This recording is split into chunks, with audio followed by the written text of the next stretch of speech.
It's another episode of The Founder, a show that features entrepreneurs and their early stories of ingenuity, struggle, and perseverance to get their companies off the ground.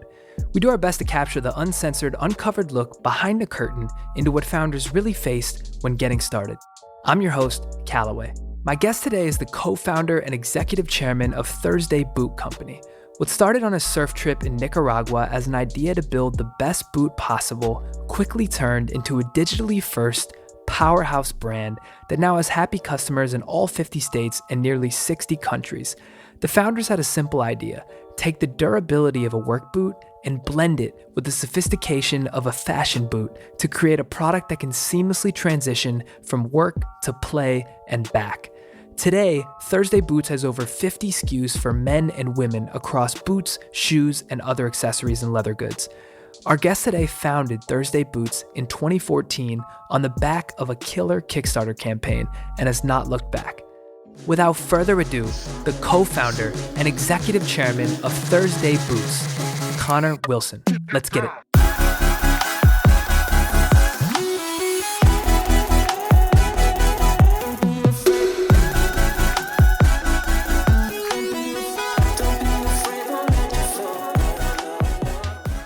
Connor, thanks so much. Welcome to the show. Thanks, Kyle. Glad to be here. Awesome. So today we're going to talk about Thursday Boots. Before we dive into kind of different sections about the company, what I want to do is give you the opportunity to provide an anchor point of where the company is today. So can you talk a little bit about what's your mission, vision, and kind of size and the different products you sell? Yeah, going into 2020, we've got a team of about 50 people at different parts of the organization. That's including production to customer service to our retail team, our corporate team. We've been selling boots now for 5+ years. The business was founded in 2014, back when we were graduate students at Columbia.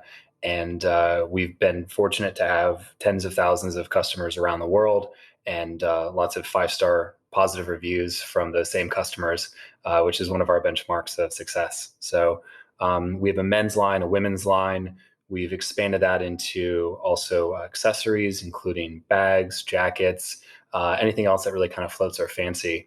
And as we look forward to the future, we're in a spot where, while the company is founded on the foundation of quality footwear and boots, we very much view ourselves as a product company that's focused on really providing for the versatility and the needs that you would have around a Thursday. So looking forward to the future. I think at this current moment, we are at the cusp of what looks like some major economic disruptions as well as a global health pandemic. But like any business, we're just going to push through and make sure we're doing the right stuff in the meantime. So at this moment, sort of that's the snapshot, and we'll see what the rest of the future holds. Amazing. So what I like to do is kind of start with that snapshot and then bring it all the way back, and we'll kind of build back up. So I want to start with the background. So let's start at the very beginning for you. So where did you grow up? What type of things did you spend your time doing for fun and in school? Yeah. So I'm from a town called Lone Tree, Colorado. It's a small town that's adjacent to like the suburbs of Denver. And I always like to say that if you look north, it's all city and suburbs. If you look south, it's all rattlesnakes and ranches. My high school was a place called Highlands Ranch, and it was really kind of that fusing of sort of like, I don't know, just traditional suburban meets traditional kind of rural. And so one of the things that is relevant to this conversation is that, I was wearing cowboy boots since the day that I was 6, not because I was out lassoing any animals, but more just for, practical fashion type uses. So I've been well acquainted with boots for a long time. These are the things you realize after the fact. When I was growing up, I was really, I'd call myself like a very sociable and amiable nerd. I got in trouble a lot for talking all the time, but I still got decent grades. And, I was annoying, but people put up with me because I was persistently annoying, and to a point where, again, you couldn't really ignore me for too long. So my history or my hobbies or passions were really like history. I was really into sports. I ran track and cross country, a lot of long distance, mid distance there. And then music were always like early passions of mine. And then that was pretty much it. Can you talk a little bit about how you met Nolan, who's your co-founder, and how at least the initial spark for the idea came to be. Yeah.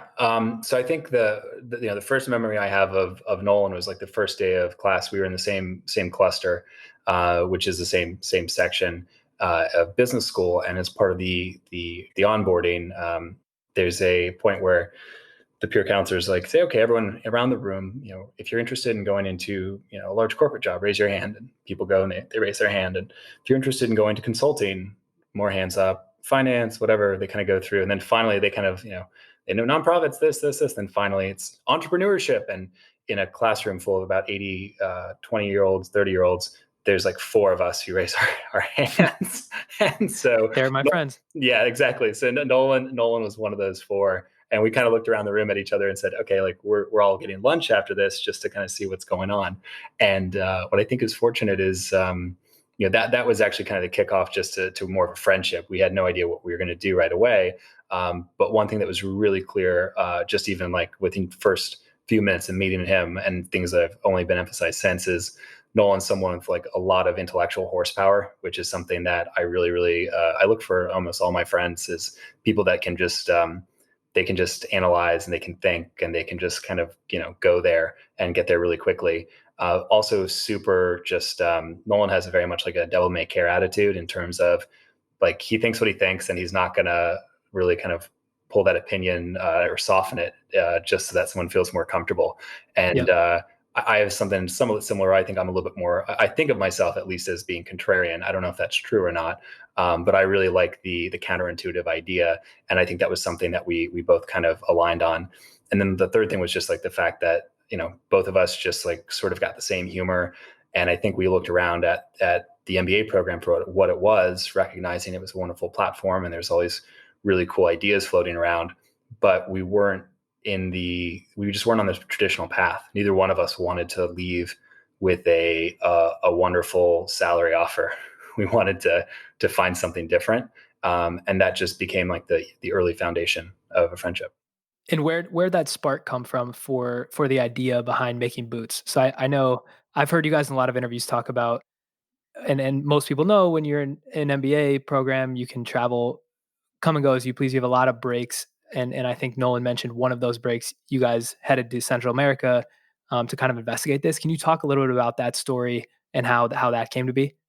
I think some people have a lot of breaks. This was our spring break was the key. And we ended up going to Nicaragua. Some friends had said, look, we should go here. It's cheap and there's great surfing and there's beautiful wildlife and like all these cool things we can do. And, you'll just be hiking and riding horses and surfing. You can drink some beers and the food's great and the people are nice. And that was just the basis of it. Some friends were fortunate enough to like really schedule and kind of lay it out for us. We said, yeah, that sounds good. We'll go. And really I was there to try to get slightly better at surfing. And while we were there, there are two parts to this that actually matter. The one that was actually probably the most interesting and most consequential was the fact that, so after one of these days of just like surfing all day, you're doing a bunch of set waves and you take a breather and you're just kind of smoked at the end of the day. And we're watching the waves come in and the sun is setting over the Pacific. And I'm just sitting there with a beer in hand talking to Nolan. And we're just kind of talking, not about business or anything else, but just really life, like goals, values, alignment. It wasn't a formal like discussion. It was just two friends kind of hanging out and really kind of just, sort of asking each other, what do you want out of life? What is it you're looking for? And there was a lot of alignment. And it was one of those moments where, we didn't do a blood pact or anything like that, but that was the moment. I think that was the moment that sealed it, where we realized like we'd done some projects together and we had spent a lot of time together. And we both had a real strong desire on like really getting things done versus thinking about it, talking about it, analyzing it. We were very big on, okay, we've done the analysis. Let's get it done now. And that was a conversation that made both of us, I think, realize we'd be a very good team and we'd actually be good partners. So from that point forward was when I think we were both thinking we are going to be working together. And then I ended up going back with most people, heading back to New York, and Nolan stuck around for a few extra days. And he was at a bar and he complimented a guy on his shoes. And the guy said, oh, I got these made.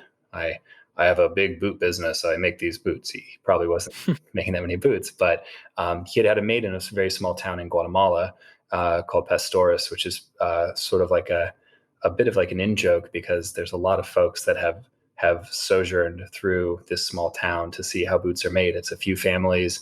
They've been doing it for generations. They're really good at what they do. And that was what sort of like kind of sparked the idea of, oh, wow, you can actually make boots. Um, and so what ended up happening was from that point forward, that became an idea that we started kind of batting around. And the more we talked about it, like just the more apparent it became to us that this was going to be potentially a big, big opportunity. And of that kind of recognition, what part of that was, hey, you guys are interested in whether it be fashion or product or both, and this is a cool challenge we're tackling, something that you have passion for, versus you kind of noticed a market trend or some key insight that, our generation and generations around ours are becoming more fashion forward, especially with direct to consumer brands, et cetera. How did that kind of motivation play in?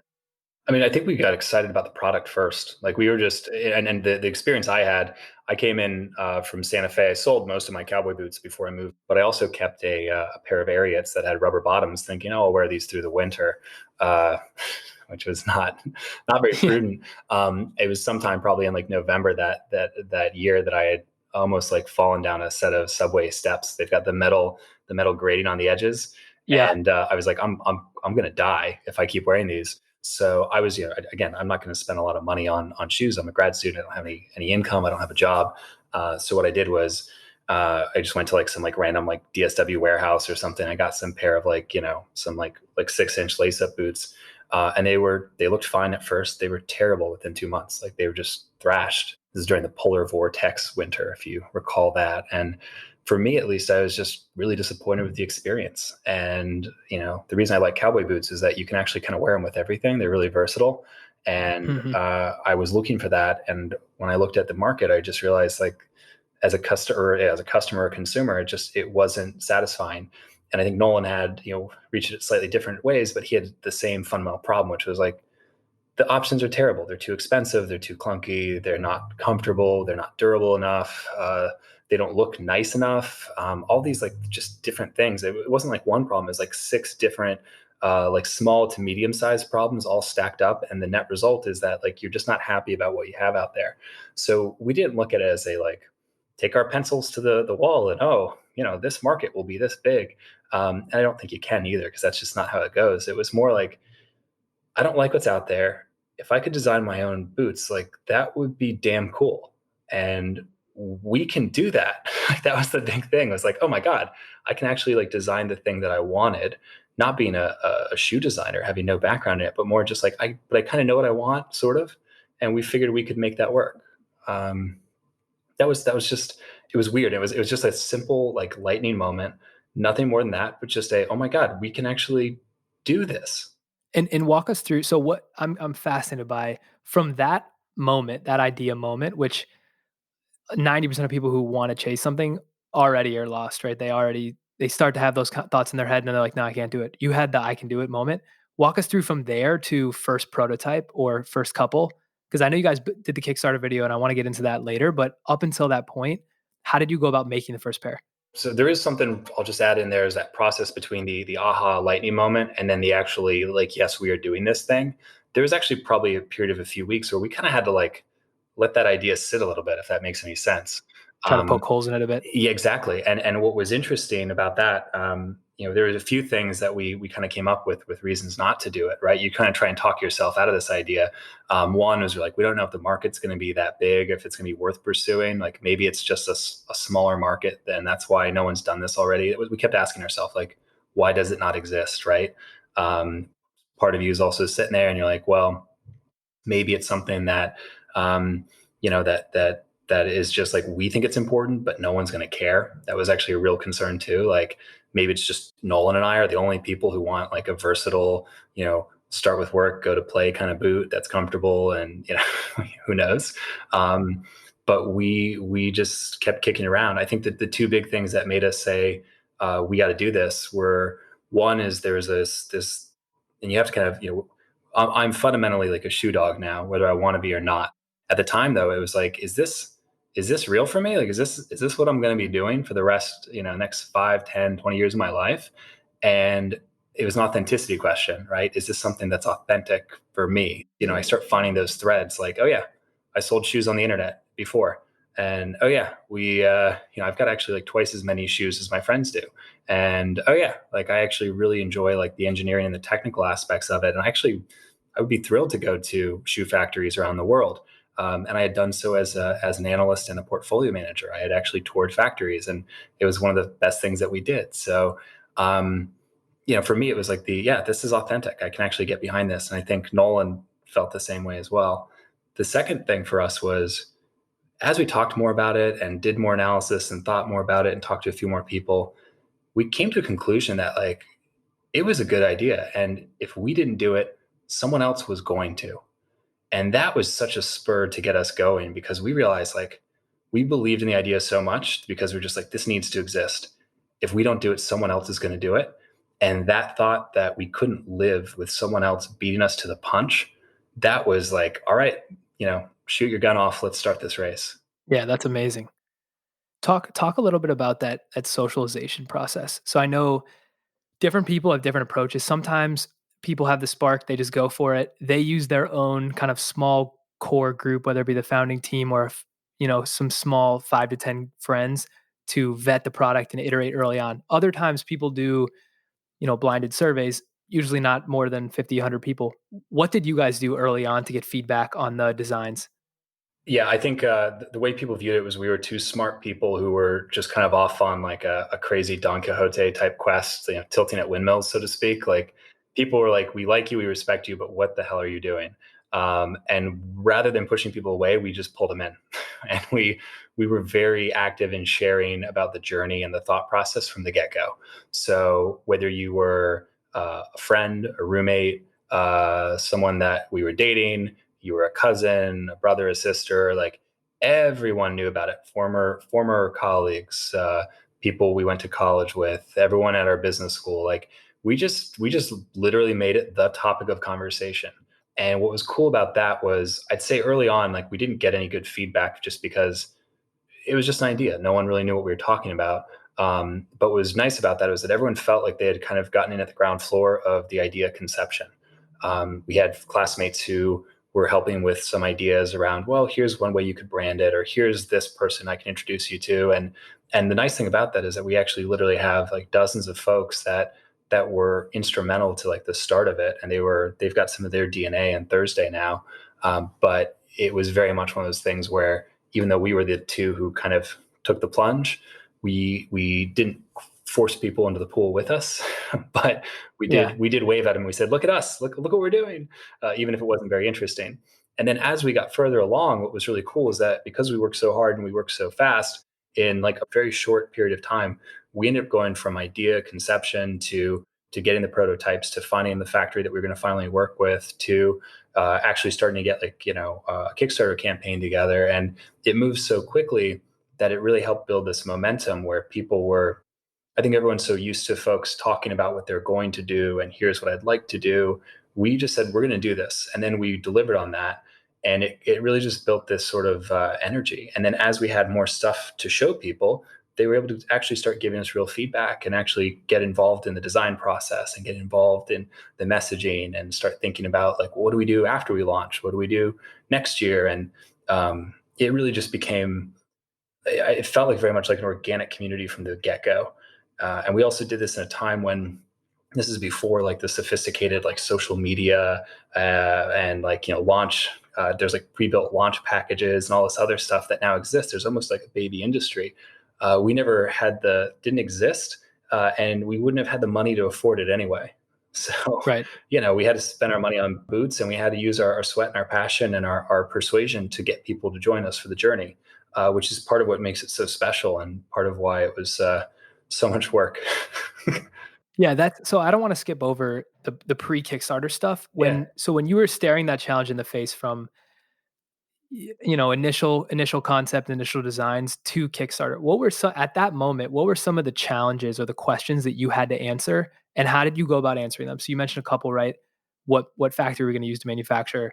how are we going to build a product? Can you walk through that step up until the Kickstarter? Yeah, it's a lot of like little but consequential decisions that we made early. I can remember when we first like started day one in the office, so to speak. We're sitting at a table at Nolan's apartment, and we had a whiteboard, and we had our laptops, and I think we had some coffee, and like that was our office. Let's get this thing started, and we started listing kind of what are the major processes here. Well, one was you've got to like find factories and figure out what the hell like makes a quality shoe, because from the get-go we decided, we weren't just going to do this as like a price arbitrage. We're not just doing this as like a savvy marketing play. We really wanted to build a high quality shoe that was going to fulfill the needs that we had, and that was actually going to fill the gap. We're really big on adding real value to our customers' lives. And so it started, this also goes back to authenticity.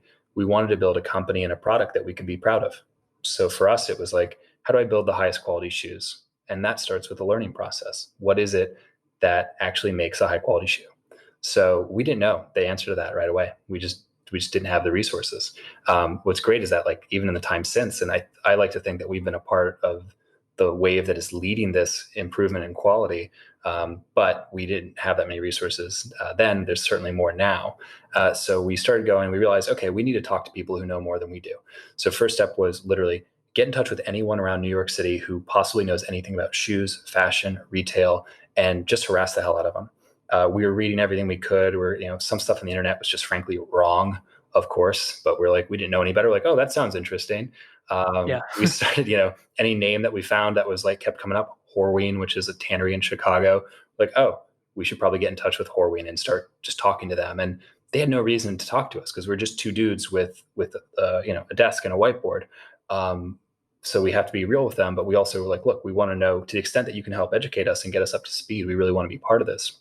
And so we kind of did that process, and it was going okay, but we realized it wasn't going fast enough. And so literally within like 48 hours, we realized we need to know how to make shoes. And what's the best way to make shoes? Well, we only knew of one place where you can make shoes. There's literally dozens around the world, but we only knew of one at the time. And that is in Pastores, which is a small town in Guatemala. So we took what little money we had and we scotched together a plane ticket for Nolan because his Spanish is better than mine. And he flew out and he spent 2 weeks in Pastores, just like watching shoes get made, building some samples and prototypes with the families that worked out there. And, initially we're like, well, maybe this is it. We'll actually get this going. We realized pretty quickly that wasn't going to work because it wasn't really a scalable solution. It wasn't something that we could do. And the absolute level of quality wasn't on par with what we were aiming to do. Although you can still get like beautiful handmade shoes out there, and I'd still recommend anyone to go out there and check it out. Right. It wasn't what we were looking to build. But we had samples now. We had a duffel bag full of potential samples, and we used that to hopscotch into talking to factories. So we contacted over 200 factories around the world. I'm talking like US, Canada, Mexico, Brazil, China, all throughout Europe. Anyone who had an email address that we could find, what can you build? Show me some examples of your work. Do you guys have capacity? And, a fraction of those guys got back to us. And over time, we started realizing that there's probably going to be a good opportunity to produce in a town called León, Mexico. And León is considered the shoemaking capital of North America. It's also a center for tanning and for high quality leather and leather goods. Also, a lot of cars are made out there too. So you'll see a lot of upholstery work done too. So that kind of gave us the confidence. We said, okay, we should do something here as well. And then we booked another flight. In this case, like we didn't really have appointments. We didn't have like formal introductions. Right, you just showed up. We literally showed up at the factory door and knocked on, Buenos dias, yo soy Connor and Nolan, and can you talk to us? And the disadvantages were that, we had no credibility. The best thing we could say was like, we're from New York, we're at Columbia, and we're entrepreneurs. And a lot of people, frankly, just like kind of laughed us out the room. But over time, we found people who were willing to work with us. We built some samples that were better than the ones we previously had. And we just kept finding factories who were willing to talk to us until eventually we found a factory that we said, I think they can actually hit what we're looking for. It's going to take a little bit of work, but this could be like a really high quality shoe. And we can use this to kick off. And that's sort of where it was. To put that into context, like most people, that's a multi-year process. We did this over the course of a summer. Yeah, it's crazy. The only way you can do it, and people who are in the industry, while Nolan was in Pastores, I was in New York. making friends with anyone who'd pick up the phone, which is, professors at Columbia, Parsons, FIT, NYU, anyone who was an entrepreneur or who had sold a business in the space, anyone who was an executive in retail that had, some sort of a connection through a friend or was an alumnus of a school that I had attended. We just we ran at it really, really hard and really fast. And what was great about that too is we had people who from the get-go were advising us and giving us some good and some bad advice too. Sometimes it was wrong, but we were building friendships and relationships that ended up being really, some were really valuable, but a lot of them also were just really just personally gratifying, because now looking back on it, these are some of our mentors and our friends and original supporters. And we just basically just try to suck up as much information as we possibly could. We really came in with it as like a beginner's mentality. In some ways that actually worked in our advantage, because we didn't take anything for granted. It was very much we don't know what we're doing, but we're going to find out. This is, it's not rocket science. There's a lot of technicality to it, and there's a lot that we're going to get wrong. But if we work hard, we can figure it out. And that actually really played well to the way that Nolan and I both work. And at the end of that summer, was that when you shot the video? Were you guys ready with a few different designs at the end of the summer? Yeah. What we were going for, the idea is we wanted something that you could really wear from work to play. Like, we were students and we were in New York City, and sometimes it's raining and sometimes it's cold and sometimes it's snowing. Sometimes you're wearing jeans. Sometimes you got to wear a jacket or a suit. We wanted something where it was more versatile than what you had seen for most places on the market. So it started with how do I build the ultimate versatile shoe? Then with that, you build in comfort, durability, and then because of our business model, we can offer it at really honest pricing. But for us, it was it started with the design. Is this something that's going to fulfill that void or that role in our lives? And that led us to just a very simple design, which is still in our repertoire, which is just a classic 6-inch boot. Lace up with speed hooks, the captain, the president, and then the diplomat. Diplomat being a mock toe, which is styled after some of the more American styles. That was kind of the one where this one's a little bit different, but we should try different styles. The biggest thing, let's experiment. Yeah, we really, from the get-go, and this is a whole other conversation, but we really like to build data and testing into our business and into our process. Try to prove yourself wrong. Don't just assume you have all the answers. And I think that's one thing that both Nolan and I do. We like to seek the disconfirming information, if that's proper English. We want to be proven wrong, because it helps us refine our process and make better products and make better experience. So for sure. So we launched with those models: the captain, the president, the diplomat. We did them in 3 colorways: a brown, a black. The brown we developed custom with one of the tanneries. Same thing.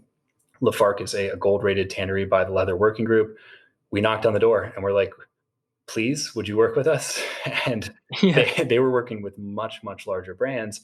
And we said, we just kind of got them excited and hyped about the idea. And we said, we want to develop a custom leather with you guys that no one else can have. It's going to be a custom tone. We want a little bit like chocolate brown, but some red undertones. And we want to be able to actually, market it as an exclusive. Are you willing to do that? And there's no reason they should have said yes. But because we were this is kind of the same process where you're bringing people into the process, into the fold. And their thought was probably oh, these guys, they're probably going to fail. And if they fail, whatever, I can sell that leather again. But for us, it's great because from the get-go, we've had our own specific shade of brown in our Thursday Chrome that it's ours, which I love. That's incredible. So a section that I like to talk about is kind of early customer acquisition.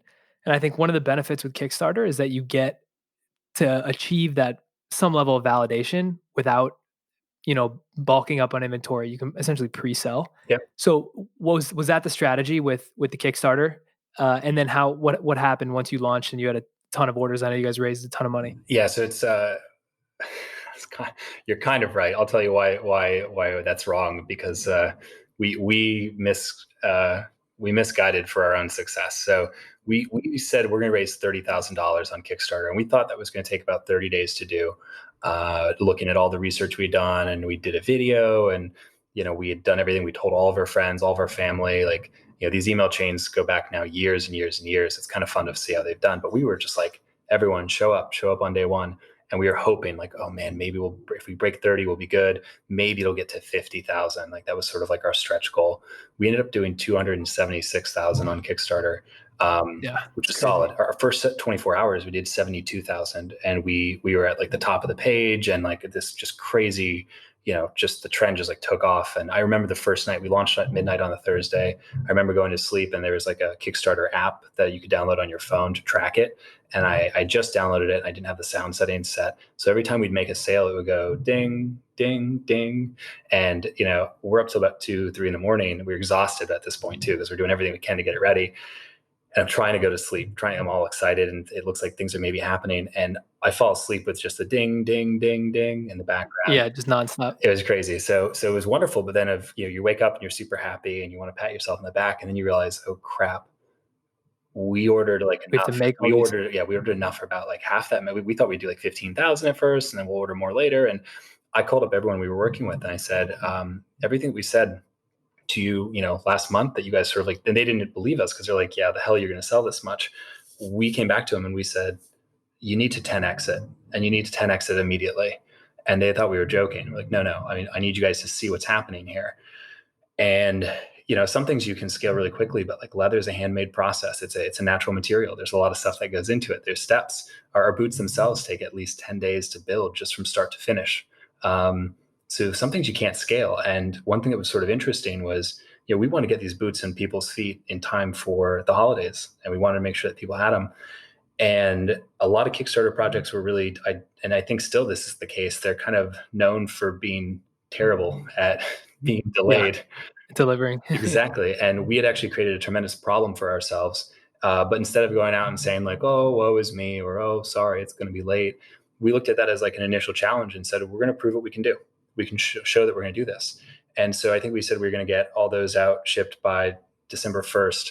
And I think we actually had all of our orders shipped by like December 3rd. So we were maybe like Wow. within 48 hours. And the amount of like work and lift from us and our partners to do that was pretty extraordinary. And no one on Kickstarter like really fully appreciated what it took. But that was the attitude that we wanted to bring to the business from the start. Was this is super serious. Our customers come first. We're going to deliver on our promises. And if it means I have to break my back to do it, and that the whole team's going to have to kind of like suffer through this in the meantime, we'll do it. The team at that point was Nolan, me, and then Alicia, who now heads our customer service team, had joined because, again, she was like, I like what you guys are doing, and I really want to be part of this. I think it's exciting. And that again, like we have some of our best team members because they got caught up in the early excitement, which just goes back to that point of just, being really passionate with your community up front. So Kickstarter was great. It was wonderful. It almost broke us, but it also gave us an installed base. We had customers that came in, and those first couple hundred customers, we really viewed them as our original ambassadors, and we treated them that way. We treated them special, like VIPs, because we felt that they were, and that's still how I feel actually too. Yeah. And from those first couple hundred customers to scale, or to convert additional paying customers outside of Kickstarter, what was that process like? How easy was it, or hard, difficult to convert more people? It's not easy. No part of this is simple. And we bootstrapped this thing for the first few years as well too. So we started with about $20,000 of our own money, which is just not a lot of money when you have to spend so much of it on leather and laces and outsoles and everything else. So it just didn't leave money for like marketing. So initially it had to be word of mouth. It had to be like the product. And we actually, from the get-go, we actually viewed like the product itself, the cost of the product, as almost like a marketing expense, in the sense that we knew that if we didn't do this right, we wouldn't get another swing at bat. If we had sold a lot of boots, but the actual quality fell short, or people didn't appreciate what we were providing, like they're not going to care or give us another shot.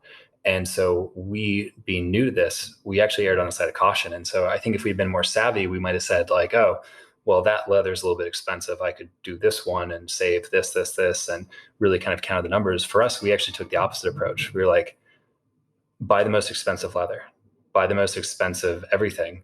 And why? Because we want to make sure that no matter what, like we don't end up delivering on a crappy product. Yeah, that boot's a walking billboard for us. It is. And the first customers are the ones you have to take care of. So like our first, and I remember this, the classic MBA question, you're like, oh, you have a business? Like, yeah, I don't know why, but for some reason everyone's like, what are your margins? And you're like, I don't ask about your love life, but uh, Yeah. the short answer is like they were low. They were super low, and it was actually one of those things where we always worried like, oh, we might be threatening the business health because we're investing so much in the product.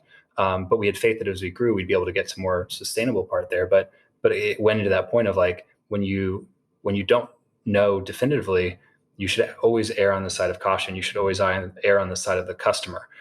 Same thing too. To meet that deadline, we ended up actually air freighting some of those pairs from our factory in Leon, which is super Yeah. expensive That's not cheap. and unnecessary, right? We could have waited an extra week.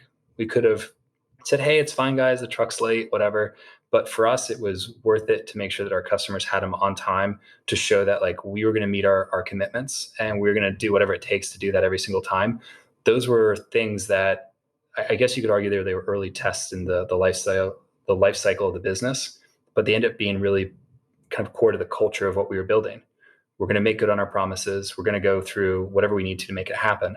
And then same thing with making your product your part of your marketing cost by making sure that it's really good. The best thing I can have is have a friend come in and say like, "Oh my God, these are awesome. You should buy Yeah, these." And then they come back and they purchase additional pairs. That was always the way we looked at it, and I'm glad we did because I think that's how you actually build a lasting brand. for sure. Talk about product iteration. So you started with the 3 designs, 3 colorways. How quickly did that evolve into other boots? I know you have shoes, you started with men's, you have women's as well, accessories. Talk about that evolution. I think as we talk about, so the total SKUs right now, we've got about 50 on the men's side and about 50 on the women's side. Just looking at boots, we also have a men's dress shoe line. We have jackets, we have accessories. There are a few things that we've always like tried to do. One is we always thought that within your product line, everything has to sort of like fight for a space. It needs to be compelling and differentiated and unique enough that there's a reason why you're offering it. It shouldn't just be there as like a Me Too product. It shouldn't just be there as sort of a like, it's like this, but a little bit different. So that was one part of our philosophy. The other was a lot of our design process we viewed as like a learning experience. So you've only done 3 models, 3 colorways. Like, there's thousands of different potential leather combinations and colors. There's different patterns and lasts and all these things you can experiment with. So a lot of what we looked at when we were expanding it was we were excited because it's a chance to sort of test and see what else will sell and do well, but also it was really an opportunity for us to learn more. And you start to realize that and you'll see this in our line now, not everything is the same. We offer different outsoles for some products. We have some that involve a zipper side boot. Some of them are made in Portugal or in Spain or in the US. And the reason for that is it's an opportunity to learn. We learn how other people make shoes and how they make them well. We learn who's best at making specific types of things. And so for us, like a lot of the product development strategy, it was part of like we want to make sure we're filling in gaps in the line. We need to have a chukka because that's a popular style. We want to make sure we have our version of it. We want to make sure we have a Chelsea boot. So we have the Duke and the Cavalier, and we play with that to see what works and what doesn't work. But a lot of it too is like, because we didn't know anything about making shoes up front, we viewed a lot of product development as our on-the-job education. We wanted to become not just people who called in an order to a factory and said, "I'll take that blue one on the wall," which sort of a quiet secret is like what some people effectively do. There's an internal design department and people say, "Oh, I like that," and they make it happen. We wanted to know everything about the shoes. And Yeah, so it's like we've made a lot of like innovations and tweaks to the boots that make them frankly unique on the market. And then the good thing too is that like our team knows more about our product and our founders know more about our product than I think other folks do. We can really become like product market experts. And for a business that's built on shoes, you need to be an expert at shoes. for sure. And talk about what some of those like kind of custom product little tweaks that you made. I read in an interview you took like the eyelet for the lace, right? There were like 2 predominant kinds in all boots, and you said, "Well, we want one piece of this and one piece of that. Can you make us a hybrid?" And one of your suppliers did that. Talk about those types of things. Yeah, this is minutia with a capital M. Yeah. So this is something I'm proud of, just because. So eyelets are crimped onto leather. Eyelets are those little like metal parts that go on the holes that the actual shoelaces go through. And so there's 2 ways to do it. There's a rolled eyelet, which is basically think of it as like a cylinder that gets kind of like rolled on the inside and the outside, kind of like an inner tube would, and it's Mhm. kind of crimped against the leather. And then the other is what's kind of like a star pattern where it's kind of splayed out and exploded like your hands doing jazz hands, and then it gets crimped into the leather and that holds it in place. The latter pattern is problematic because if you have the tongue of the boot when you're laced up and walking, it'll scratch the leather. The rolled eyelets are a little bit less secure, meaning that you get the leather wet and it's gonna like it'll actually kind of warp a little bit. Those can actually come out, and it's a very simple fix. Like any cobbler can do it. It's like a 2 cent fix, not even a problem.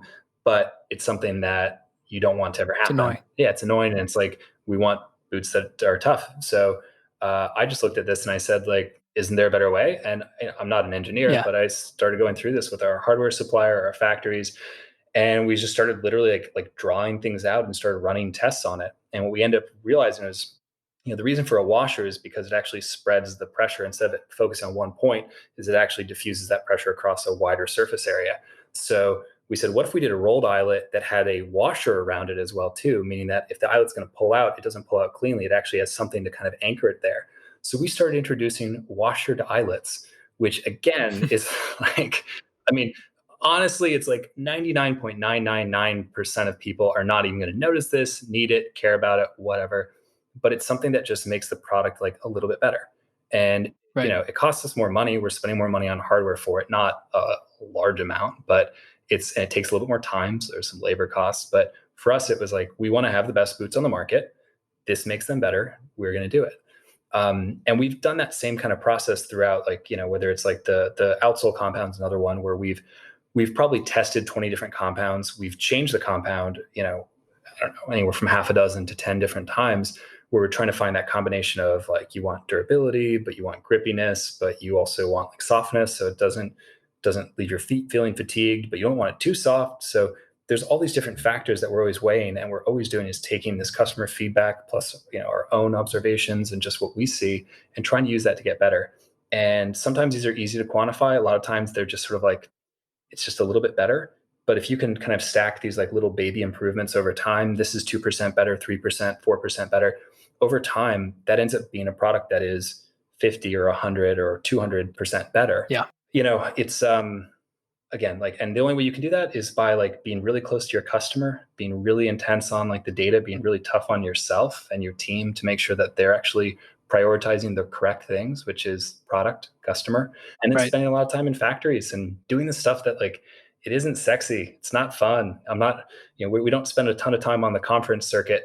We'd rather be working on how do we get to the next level and how do we make this awesome for our customers. So And that stuff matters. It matters. Like they don't might not point it out, but it matters. I think so. And it's like, we do everything there from, and I think we've been viewed so much as a disruptor in the space, or as a kind of the challenger here. We're up against brands that have been around for 100+ years. And, they're proud of that fact, which I think, that heritage is lovely. But we, in some ways, have a lot of things to prove, both in our own eyes and also in the broader market space. So we sometimes overcorrect for it. I think we have a bit of a chip on our shoulder where we're up against these big legacy brands who just are really, in our minds, very unresponsive and sort of take their customers for granted. So we're going to over-index for the things that we think matter, and I think long term that's going to be what really makes a difference. For sure. Another kind of topic that I'm personally fascinated by is like marketing and the way, especially these emerging direct to consumer brands are using like other brand collaborations to, whether you design like a specialty product just for one influencer or one brand. Can you talk about, I know early on, like you mentioned, there wasn't a separate budget for marketing. So you used like exceptional product to serve that need. As you scaled and grew and started to allocate budget towards marketing, how do you look at that marketing strategy, and what are some of those creative kind of collaborative approaches that you tried? I think the key with collaboration, we see it certainly as a trend in the market, and I think it's overall positive. It's cool when people do new and compelling things, but there's also kind of like a risk to it, which is if you do something just to do it and it doesn't make sense, it can backfire. I think what we care most about is like authenticity, which is to say, like, we want something that feels like it's actually compelling and like it's actually real and like it's actually necessary, versus just doing something just to like make a buck. Compelling doesn't have to mean serious. Compelling can actually just be fun. It can be novel. We've done like silly little collaborations and fun things before. Barstool Sports is one example where, they had some cool ideas and we're like, yeah, let's run with it. This is great. Their group like loved it. Their audience just ate it right up. And then our audience also was like, oh, this is awesome that you guys are actually doing that. But anything that we're doing in the future has to be some form of compelling. So we're working on some stuff now that is still under wraps and TBD. And some of these may not come to see the light of day too, but some of the stuff that we have, I think, could be really powerful. And part of the reason why we think it'll be powerful is because there's a logic to it. It's not just Dunkin' Donuts got together with Adidas to create like a donut Right. shoe, although that might be fun and cool. It's more like there's actually a logic and this actually makes sense. And I think it's actually going to add value for people. So we approach it from a perspective of we're almost open to collaborating with anyone that we respect and we think is cool. We at the same time are never going to compromise product for the sake of like novelty. And we want to make sure that we're doing stuff that we can look back and be proud of. If you look at our historical stuff, like we've done some stupid things, like the football boot, the dollar boot. For April Fool's Day, we did an invisible boot, Yeah. which disappointed people when it didn't show up. But we explained that later. So we want to keep pushing the envelope in ways that are fun and compelling. But I will say, like, yeah, I see a lot of collabs I think are just okay, just okay. And I think that collabs should be compelling in their own right. And for other marketing tactics, whether it be influencer marketing, social marketing, what have you seen work for you? And personally, I'm fascinated by like the way people structure marketing strategies, and usually it's driven through experimentation. If something's working, pour more money on it, keep Yeah. going, diversifying it. How do you think about that?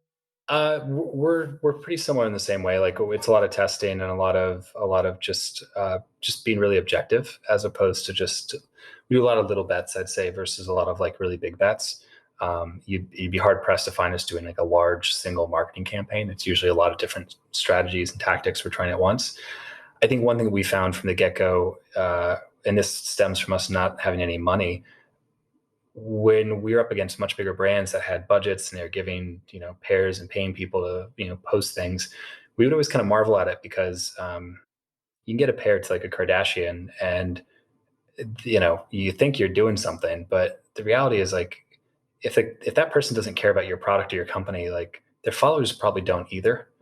Right. And so what we found early on was I'd much rather work with someone who's quote unquote like a no name, who I actually like and respect, who also like really understands what we're doing, um, I versus totally agree. here's a check, here's a product, post a photo. We like stuff where it's like this is actually real. This person actually cares. They actually use it, and that's been a big differentiator for us, at least, because what we've also found. I mean, when people get to wear the product, like they enjoy it, and that ends up being something where people are passionate about shoes in a way that they aren't about like fitness tea. So, Right. so I want to find those people that like derive real value from it, and then if they can share with their audience, and it's also great because it builds their credibility, because their audience is like, oh, you're not just trying to pitch me a bunch of crap, you're actually like bringing something to my life that I didn't have before. Now I've got a great pair of boots that I wouldn't have known about otherwise. It ends up being like a really nice reciprocal circle there, and that's how you build a community. And it means sometimes you got to go slower than you want to. It means that sometimes you have to pass up opportunities that might be good.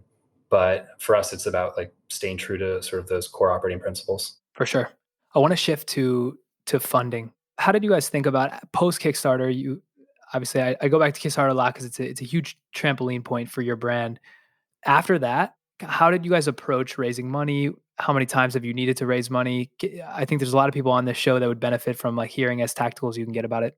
Yeah, I mean, this is again a whole other separate topic of conversation where we could go into this for hours and hours. If I can put in a quick plug. There's a book that was not written in time for me, but I would recommend it to anyone else, which is called Get Backed by Evan Baer, Baehr, and Evan Loomis, Loomis. Those both two entrepreneurs in their own right who have done some pretty impressive things. But it's probably my favorite like one-stop guide in terms of how do you build a pitch deck, how do you approach investors, how do you actually kick off the conversations and close things. And it's a great tactical resource that, again, I wish I had. But yeah, we found that one of the hard parts of a consumer business is that it's actually pretty capital intensive. And to that same point, like we invest in the product. So that means our largest single expense by far is always going to be in the cost of goods sold. It's always going to be boots and raw materials. It's not our marketing budget. It's not our staff. We don't have golden toilets at the office. I don't think we ever will. It's really built on the product. And so that means that as you grow, you actually have to invest increasing amounts of dollars in the same thing. So the way we approached it early on is we realized like, we don't know if this is going to be a big business or if it's going to be a relatively small business, but we wanted whatever the scale, the size and business was going to be, we wanted it to be a great business. And so from the get-go, it was like, we realized that one of the worst ways to build a business is to raise a lot of money in a way that dilutes you so that you don't have control. Mm-hmm. And we viewed that as really important because we didn't want to work our tails off and then realize, years and years later that you've worked really hard for a business that you don't even own. Also, it means that you can't dictate like the future direction of the company. So one thing I tell like other founders who are in a similar spot that we were, I say, guys, like, don't take the big check, like raise as little as you can to get to the next level. And that's a hard thing to tell people because sometimes I'll have folks who are rightfully saying like, hey, I want to invest millions and millions of dollars in your idea. But the problem is that like money's not free. It never is. Yeah. And the less you can raise, the more you can control your destiny. And I think that's just a really important thing. And I say it now, that was the view then, but it's actually even more important now because you realize just how much you sacrifice and you give for this stuff. So having like being in a position where you still own your business it's just a big deal. And I think especially for consumer brands, you want to raise less. The worst thing you can do is raise a lot of money and then you treat it like it's someone else's money. Again, all those dollars have to get paid back in some form or another. So that's my first advice is like, just raise less than you think you need to, or try to keep it really tight. That's what we did. We were bootstrapped or effectively bootstrapped for years and years and years. And even now we've raised a fraction of the capital that much larger or people have done. And it's been a big source of strength in the sense that it actually required us to learn how to do things cheaper. We had to learn how to get good at digital marketing because we couldn't hire an outside consultancy. Although we've had partners along the way, we just said we have to learn this in-house. With branding, we're not going to let some agency do it. It's going to be done internally. And as a consequence, like we as a team are much better. Really fortunate that we've had, and credit to Nolan and to Rich and Alicia and a lot of the team members who've also built this. I've obviously had a pretty big role here too, but it really is a team effort. And it's like, we don't have enough time to go through all the contributions, but we've got an excellent team. That's a big part of this. And part of the reason we have an excellent team is because we didn't raise a lot of money. We ended up building and developing that team in-house, if that makes any sense. So I look at this stuff and I think like raise less than you need to, make sure you control your business. If you need to like go out and raise money, get the book, get backed. It's awesome. And I don't get any proceeds from it. It's just a good recommendation.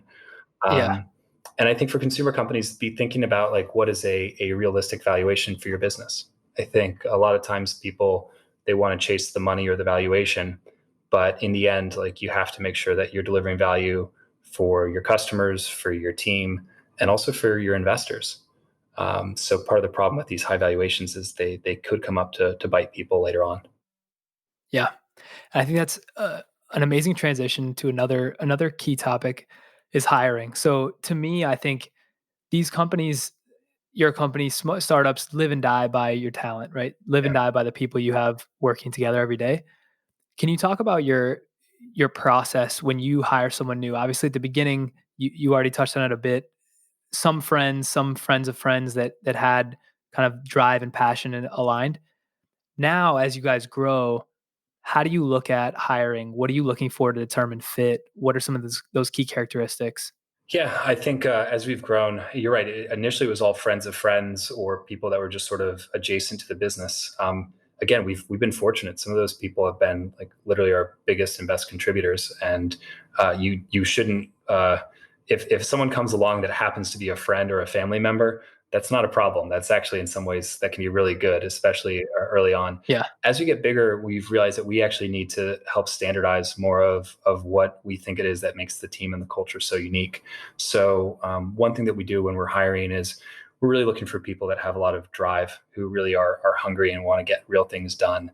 everyone's got different priorities. Some people are really looking to make a specific salary, or maybe they want the title, or whatever that may be. It's not something that internally motivates us. I will always bet on somebody who is willing to bet on themselves and take, we'll call it higher risk, higher reward. Someone who's willing to say, I'm going to work hard. I'm going to get this thing done. I'm going to deliver on what I say I can do, which is, again, being able to deliver on our commitments is a big part of our business. I like people who say, like, give me more risk but more upside, versus someone who just wants like steady and guaranteed. Yeah. And that's just the nature of our business where it is right now. We are not a large company that can do that, and we don't want to be. We really want to be here to change the broader retail world. And so I need people with a really strong, aggressive, forward lean. I'm also at the same time trying to make sure that we're not just hiring a bunch of people that have the same mindset. I want people who can disagree with me. I want people who can form their own opinions and conduct their own analysis and ultimately make us better. And for everything I've learned and everything I know, like, there's a ton that is just over my head, and I need folks that are going to keep us on the straight and narrow. And if I'm not in that room, they need to be able to communicate to the rest of the team, and they need to do it in a way where everyone else is understanding like what's actually happening. And then I think the last thing I'm looking for is probably like a bias for action. People that don't just want to, like, it's not about the title. It's not about the whatever else it is. It's about I want to do real things with my life. I want to have an adventure. Part of what started us out on this was the idea of, like, we wanted to learn and we thought it would be a lot of fun. I want people that view their career in a similar way, because it means they're going to have the passion to stay up late and get the hard problems solved. Those things are not, again, they're not solved at Fashion Week parties, and they're not. If only. They're not. So I wish they were. Yeah. That would be great. I would. Yeah, we'd be really happy. It's just one of those things. As someone who's willing to kind of find a tough problem and they're going to sit down and crack it. Those are the people that I want to work with. We've also found that then once they're actually hired, we've really instituted a system. And again, this is something that our team has put together, and Rich and Nolan have led, is an objective rubric to guide performance, so that you always know if you're on track or off track. Doesn't matter if, like, you don't have to be nice to the boss. You just got to get your stuff done, and if you can get it done in 4 hours, and great, awesome, do that. We usually find that's not the case, but finding ways to make sure that everyone on the team is held to a high standard, that they're held accountable, that it's an objective standard. That ends up being, like, really great for culture, because it also means that as you're working hard and you're trying to get better yourself, that all the people around you are doing the same thing too. And that ends up just being, it makes it worth it, because you realize you're actually working with really good people who also want the same things you do. That's how you build culture. That's amazing. All right, I want to shift to more of like a rapid fire round, just because I want to be super conscious of your time, and I've got a couple more things I want to hit, and then 2 key questions we ask it for every episode. Beautiful. So we'll do some quick ones. So the first one is, what was the most, like, underrated or most valuable hire you guys made, whether it be at a time you really needed a certain discipline and someone came in and just crushed it, or a specific gap you filled that turned out to be really valuable?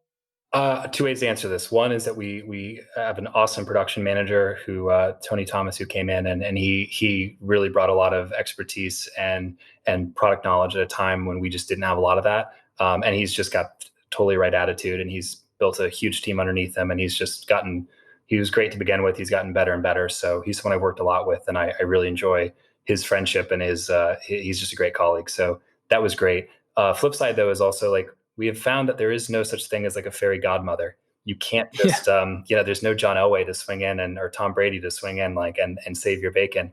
It's a team effort. It really is. And that's actually been a good lesson, because it shows us that we can learn this for ourselves. And, and you also have to appreciate, like, the team dynamics. It's not no individual contributor is going to take care of all of this. But the other final way to answer that is, like, I picked a really good co-founder, and that is worth gold, because without that, you end up having something that may not even get off the ground in the first place. Amazing. What is one thing you wish you knew that you know now that you wish you knew when you guys were getting started? I'm sure there's a million. Short answer. Like we knew it was going to be hard work. It's so much harder than anyone anticipates in terms of just the workload, the sacrifices. And I'm not using that to say, woe is me. We feel very fortunate. I think we feel very blessed to be in this position where we get to show up to a job where we enjoy the work that we do, that it has meaning, and there's a huge amount of opportunity ahead of us, even in times of great uncertainty. Like we look at the future and think it's going to be better. And that's really a lot, but it is a ton of work. And I just can't stress that enough. If you want to be good, for us, we just have to work really, really hard to not be mediocre. And that's something we're just going to keep doing. Yeah. What were the questions that kind of like kept you guys up at night early on? And what are those questions now as you look to the future? Early on, it was really a question of like, can we get this business to scale before there's a recession?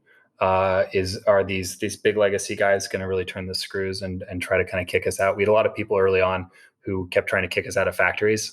So, thank you to our competitors. we appreciate it. But they weren't successful, which was good. I think at different points, we definitely had like, we've had launches that were stressful, and I think launching the women's line was a lot of stress for sure. But as you get through those, you start to realize like a lot of these problems are manageable and you can get through. So the biggest questions I've had have just been on, it's a lot of stuff that keeps me up at night. So it's a lot of stuff is the short answer. Yeah, fair enough. Talk about, so what's the future vision? Where are you guys headed? If you fast forward 10 years, I know it's impossible. No one has a crystal ball, but what do you want to be when Thursday Boots grows up? The way we look at it is that like the world of retail is changing. I think we had like the right thesis initially, which is that customers have basically been, if I'm getting self-righteous about it, it's that people are getting ripped off, and that a lot of these like legacy retail brands have sort of taken people for granted.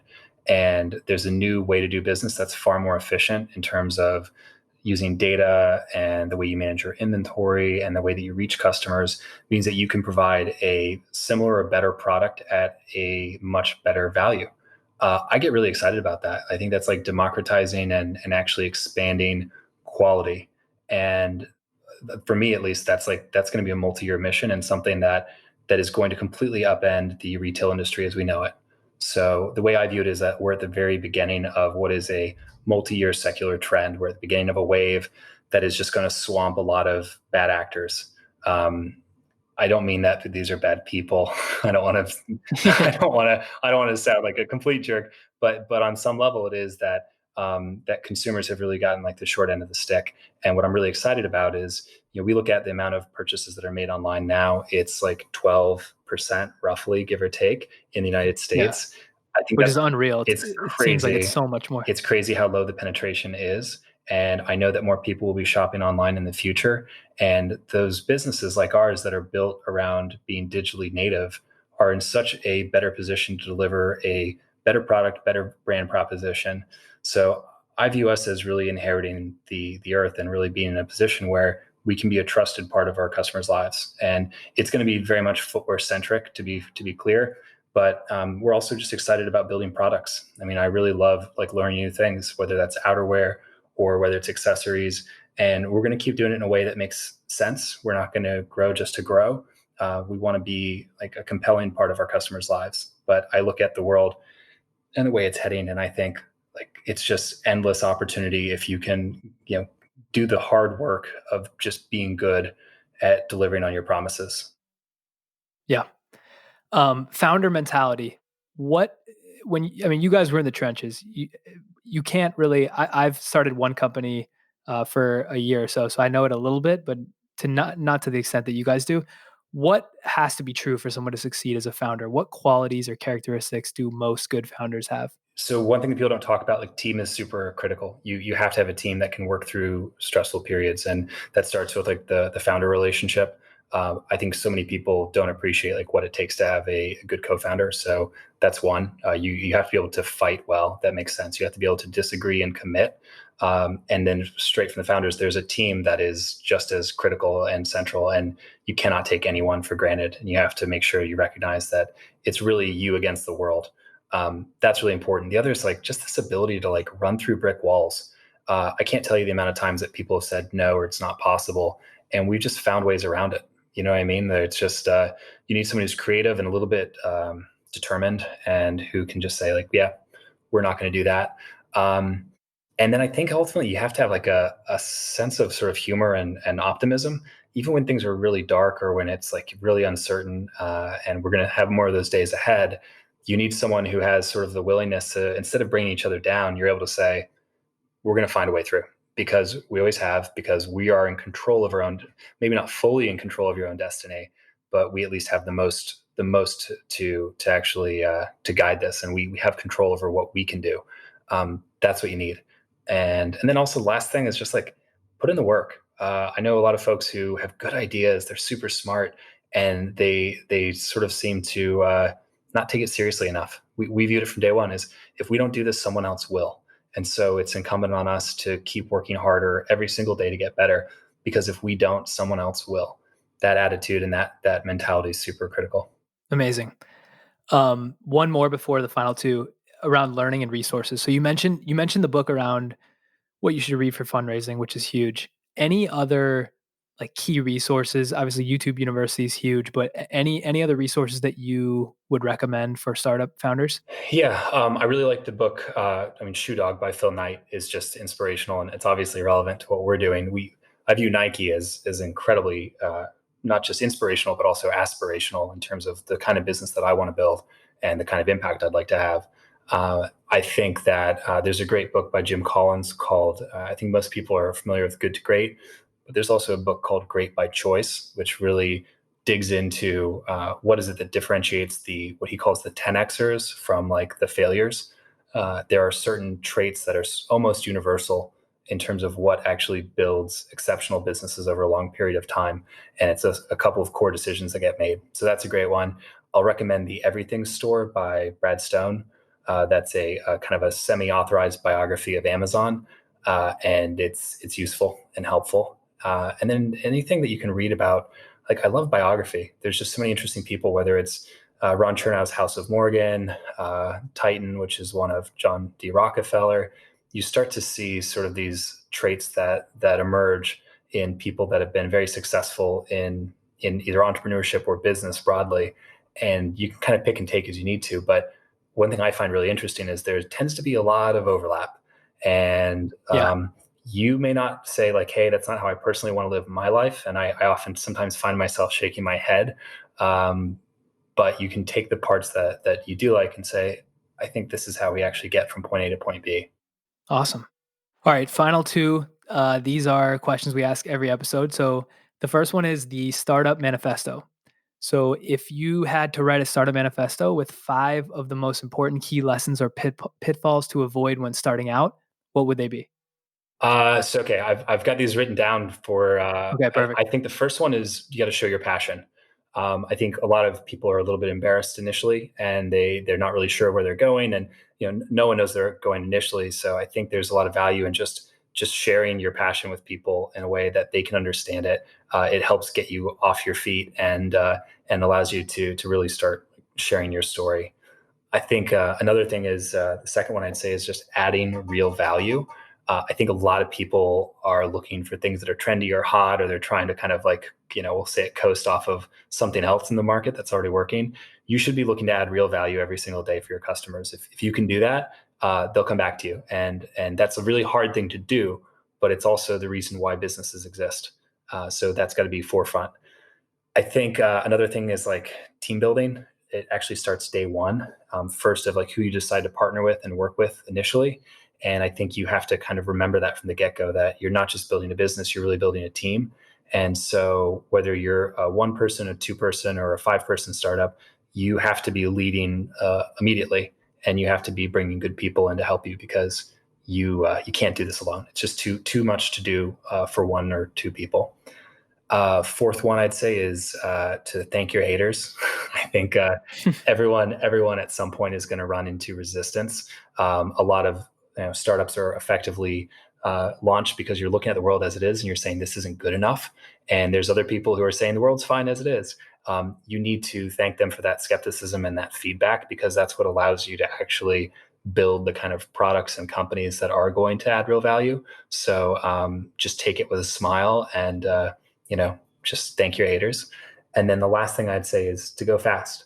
I see a lot of people who I think have good ideas. They're super smart. They're motivated, and they kind of dither. I think that it's not just the sense of like a competitive go fast that you can beat the people who are trying to do the same as you're trying to do. It's also just the fact that like life is really short, and if you want to start a business, then start it now. Don't think about it for a long time. Just do it as quickly as you're able to, because if it doesn't work, you might as well figure that out quickly so that you can move on with the rest of your life and do the other things you're meant to do. And if it does work, then wouldn't you rather get that started sooner rather than later? So I think going fast is my last thing. And those are just 5. I probably have 20 others, but I'll pause there. Amazing.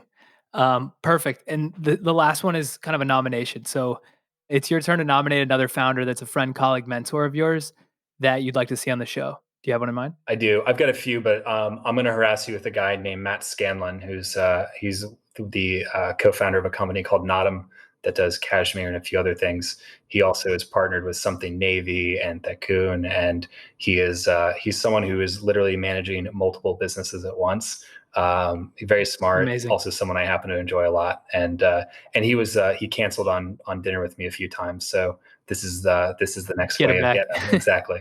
You really like him. Yeah. Amazing. Thank you. Awesome. So first, before you go, I want to acknowledge you. I think you guys were so gritty and so kind of do first, think later. Yeah. And that's a mentality that I think our generation, a lot of people don't exude or look up to. And I'm really impressed by that and the progress that you guys have made thus far. So I just wanted to acknowledge you for that and say I'm a huge fan, and I'll be along for the ride as well. So thank you so much. Thanks, Kyle. We're not really that special. We just work hard and we've got a great team. And again, it is that point, like our customers are the reason why we exist, and it's without them, we're nothing. So thank you. Perfect. Where should people contact you? Obviously ThursdayBoots.com, right? And where else can people look? ThursdayBoots.com is our primary and best way to get us. When there's not a pandemic going on, we have retail stores in New York City and hopefully in different cities over time as well too. You can also find us on Instagram at Thursday Boots for men's, and then at Thursdays for women's. And we're all over the place. I'd encourage you to, if you're looking at any kind of footwear with product, you should check us out, and we'd love to hear more from you. Amazing. Connor Wilson, Thursday Boots, thank you so much for coming on the show. That's a wrap with Connor Wilson of Thursday Boots. Remember, if you liked what you heard and want to support the show, there's 3 quick things you could do that would really help us out. 1, subscribe to our show on Apple Podcasts, Spotify, or wherever you're listening. 2, leave a rating, preferably 5 stars. And 3, leave a detailed review on why the show inspired you. It might not seem like a lot, but that review and rating really go a long way in those podcast platforms showcasing our show to new listeners. I hope you enjoyed that episode and are looking forward to the next one. Until then, I'm Kallaway, and this is The Founder.